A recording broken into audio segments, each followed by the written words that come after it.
रवि एक लंबी यात्रा के लिए निकला था। उसके मन में उत्साह था, लेकिन साथ ही हल्की सी घबराहट भी। रात का समय था और ठंडी हवा उसके चेहरे से टकरा रही थी। उसने एक सुनसान स्टेशन से ट्रेन पकड़ी। ट्रेन जैसे ही प्लेटफॉर्म से आगे बढ़ी, उसे अजीब सा एहसास हुआ।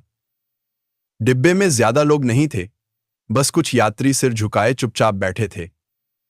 न कोई बातचीत, न कोई हिलडुल रहा था। माहौल अजीब सा भारी लग रहा था। रवि ने एक कोने की सीट ली और खिड़की से बाहर देखने लगा, लेकिन जल्द ही उसे महसूस हुआ कि ट्रेन में कुछ तो गड़बड़ है। यात्री एकदम बेजान दिख रहे थे। किसी के चेहरे पर कोई भाव नहीं था, मानो वे बस सांस ले रहे हों लेकिन जीवित न हों। अचानक सामने बैठी एक बूढ़ी औरत ने धीरे धीरे अपना चेहरा उठाया। उसकी झुर्रियों से भरा चेहरा हल्की चांदनी में डरावना लग रहा था। वह हल्की मुस्कान के साथ फुसफुसाई, तुम गलत ट्रेन में चढ़ गए हो। रवि का दिल जोर से धड़कने लगा। उसकी हथेलियां पसीने से भीग गईं।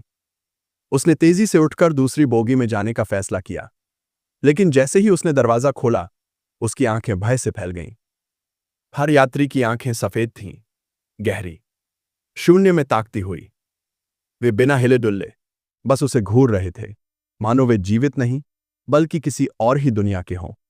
अचानक ट्रेन की लाइट्स जलने बुझने लगी। हवा में अजीब फुसफुसाहट गूंजने लगी, मानो कोई कानों में धीरे धीरे कुछ बड़बड़ा रहा। रवि का सिर चकराने लगा। उसने घबराकर चीखने की कोशिश की, लेकिन उसकी आवाज जैसे गले में ही अटक गई। ट्रेन की अगली सुबह जब स्टेशन मास्टर ने ट्रेन की जांच की तो रवि का कोई निशान नहीं था, और वह ट्रेन वो तो 10 साल पहले ही पटरी से उतरकर दुर्घटनाग्रस्त हो चुकी थी।